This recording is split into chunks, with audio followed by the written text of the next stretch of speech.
ভাঙড়ে বোমা উদ্ধারের তদন্ত এবার এনআইএ। ভাঙড়ে উত্তর কাশীপুর থানা এলাকায় প্রচুর বোমা উদ্ধার হয়, এবার তদন্তভার দেওয়া হলো এনআইএ কে।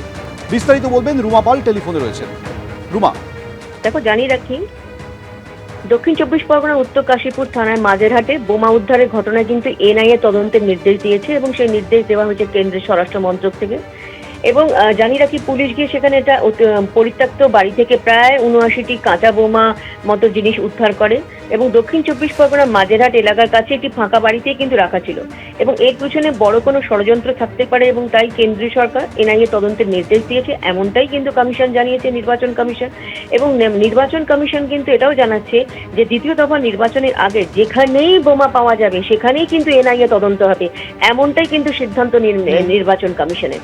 এবং যেহেতু এই ধরনের বোমা উদ্ধার বা বোমা এই ধরনের পাওয়া যাচ্ছে, সেক্ষেত্রে কিন্তু খুবই সতর্ক কমিশন, কারণ দ্বিতীয় দফা নির্বাচন রয়েছে এবং সেক্ষেত্রে নির্বাচনের আগে একাধিক এই ধরনের ঘটনা ঘটতে পারে। সেই কারণেই কিন্তু এই ঘটনার পরিপ্রেক্ষিতে সেখানে এনআইএ তদন্তের নির্দেশ দেওয়া হয়েছে, গ্রেপ্তারিও হয়েছে।